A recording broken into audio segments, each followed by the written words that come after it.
अपनी बेटी से इतना नाराज़ हो सकता है कि वो उसकी जान ले ले? क्या कोई पिता अपनी बेटी के सोशल मीडिया इस्तेमाल को लेकर उसकी ज़िंदगी छीन सकता है? क्या कोई पिता अपनी बेटी के नाम से समाज में ताने सुनकर के कैसा बाप है, अपनी बेटी के नाम पर खा रहा है, इसके चलते अपनी बेटी को मौत के घाट उतार सकता है? क्या कोई पिता वाक़ई में अपनी उस बेटी की जान ले सकता है जिसे उसे उड़ना सिखाया और चलना सिखाया? किसी बेटी की कामयाबी पिता के लिए बोझ बन सकती है? क्या किसी बेटी के अपनी ज़िंदगी को जीना इतना बड़ा अपराध हो सकता है कि उसकी सज़ाए मौत दे दी जाए? अपने घर में अपने पिता के द्वारा, या वो सवाल है जिसने आज हिंदुस्तान को झकझोर के रख दिया है, या वो सवाल है जो आज हर हिंदुस्तानी के मन में है? क्या कोई पिता अपनी बेटी के सीने में कई सारी गोलियाँ कैसे उतार सकता है? लेकिन ये हुआ 10 जुलाई साल 2025 को गुरुग्राम में 25 साल की राधिका यादव के कत्ल ने हर इंसान के मन में सवाल उठा दिए कि कोई पिता अपनी बेटी को कैसे मार सकता है? और अगर बेटियां घर में सुरक्षित नहीं तो फिर कहाँ सुरक्षित होंगी? राधिका यादव का पिता राधिका के लिए सब कुछ था। वो पिता जिसने राधिका को टेनिस का रैकेट थमाया, उसने खेलना सीखा, उसके लिए एकेडमी खुलवाई, लेकिन एक रोज घर में किचन में पिस्तौल उठाकर उसके सीने में कई सारी गोलियां दाग दी। या सिर्फ एक हत्या कहानी नहीं, बल्कि परिवार और समाज और सोच के टकराव की एक दर्दनाक दास्तान है। गुरुग्राम के वजीराबाद में 10 जुलाई सुबह 10:30 बजे एक धमाका हो गया। लड़की राधिका यादव के चाचा कुलदीप यादव, उन्हें लगता है शायद किचन में कुछ गिर गया, प्रेशर कुकर फट गया।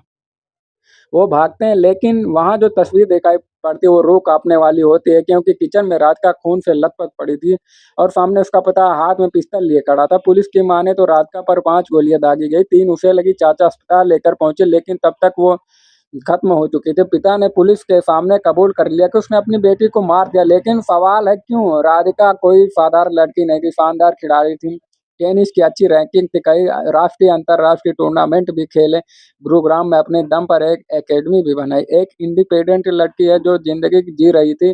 क्या यही उसकी आज़ादी उसके पिता की नज़रों में खटकने लगी और हत्या की वजह बन गई? पुलिस ये कह रही कि दीपक और राधिका के बीच में टेनिस एकेडमी को लेकर तनाव था। पुलिस की माने तो दीपक यानी उसके पिता को ये बात परेशान करती थी कि समाज उसे क्यों उसकी बेटी की कमाई पर पलने वाला कह रहा है, जबकि वो खुद कई सारे काम कर रहा था। पुलिस की माने तो राधिका को एकेडमी बंद करने के लिए कह रहा था, लेकिन राधिका नहीं मान रही थी। अब सवाल ये है, क्या यह झगड़ा इतना बड़ा हो गया कि एक पिता ने अपनी बेटी की जान ले ली, या वो सच है जो बताया जा रहा है कि लेकिन इसके पीछे कोई और सच है? हालांकि हत्याकांड में कई सवाल परेशान करते हैं, ऐसे कई ऐसे सवाल जिनके जवाब अधूरे, कई ऐसे सवाल हैं जो और बहुत सारे सवाल खड़े कर रहे हैं, जैसे माँ की चुप्पी। राधिका की माँ मंजू ने बताया कि पुलिस से जब यह घटनाक्रम हुआ उस वक्त वो नीचे थी, गोली की आवाज सुनकर ऊपर गई, लेकिन राधिका के चाचा ने, जिन्होंने अस्पताल राधिका को ले गए और जो ऊपर भाग कर आए थे, जिन्होंने वो कुकर और धमाके वाली थ्योरी बताई, वो कह रहे थे कि माता जी उस वक्त ऊपर रही थी। अब सवाल ये है कि अगर जिस लड़की की मौत उसकी माँ वहां ऊपर थी पिता के सामने, फिर झूठ क्यों बोल रही है? क्या छिपा रही है? या कुलदीप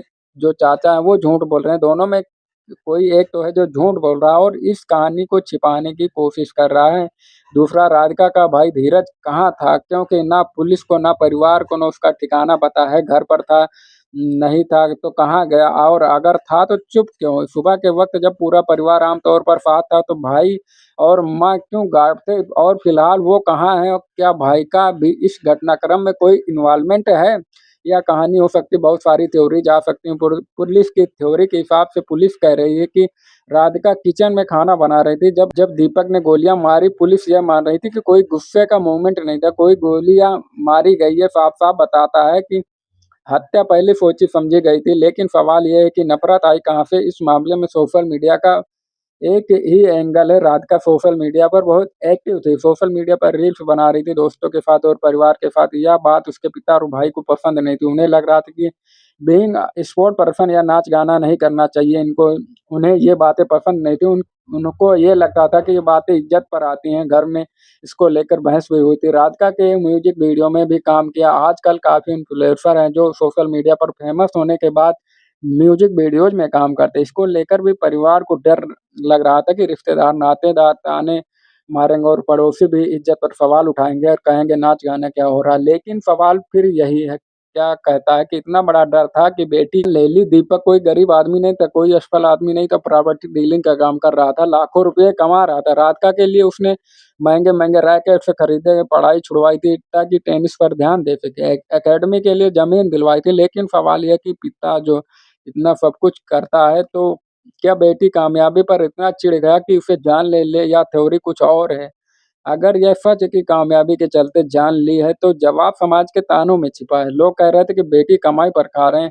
क्या यही बात उसके अहंकार को चोट पहुँचा रही थी? क्योंकि भारत में बेटों की कमाई जो है वो गर्व का विषय है। लोग कहते हैं कि बेटे ने पिता का नाम रोशन कर, लेकिन जब बेटी कमाती, नाम बनाती, परिवार को सँभालती, तो लोग समाज तंज कसता और कहता कि भाई साहब बेटी कमाई खा रहे हो। 2023 की state of working India report कहती कि संपन्न परिवारों में बेटी के काम करने को अक्सर शर्मिंदगी माना जाता है। क्या राधिका की आज़ादी और असफलता सफलता इसी सोच को चुनौती दे रही थी कि यह हत्याकांड यह बताता कि सोशल मीडिया मनोरंजन नहीं बल्कि परिवारों में तनाव का कारण बन गया। भारत में 78 करोड़ लोग इंटरनेट का इस्तेमाल करते हैं और औसतन हर दिन 6 से 7 घंटे स्क्रीन पर बिताते हैं, दिन भर रील्स चलाते हैं। जब परिवार सोशल मीडिया पर इंटरफेरेंस करता है तो तनाव की घटनाएं होती हैं। हाल में सालों में रील्स और मोबाइल से इस्तेमाल को लेकर कई सारी हत्याएँ भी हुई हैं।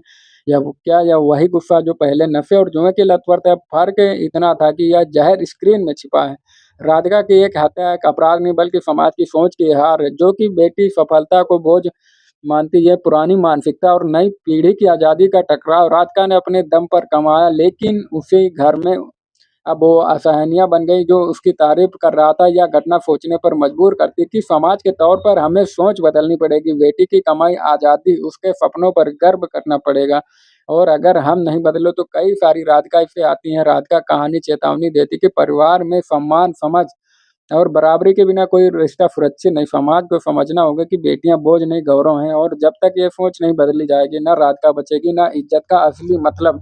समाज को समझ में आएगा तो ये घटना परेशान करती, तो ये घटना सोचने पर मजबूर करती। क्या कोई पिता जिसने अपनी बेटी को पाला पोसा बड़ा किया और स्कूल ले गया, कॉलेज ले गया, एकेडमी खुलाई, क्या वाकई में उसे मार सकता है? इंतजार रहेगा हमें इस खबर के सच में बाहर आने का। जब सच आएगा हम आप तक ज़रूर पहुँचाएँगे, लेकिन एक समाज के तौर पर ये खबर बहुत कुछ सोचने पर मजबूर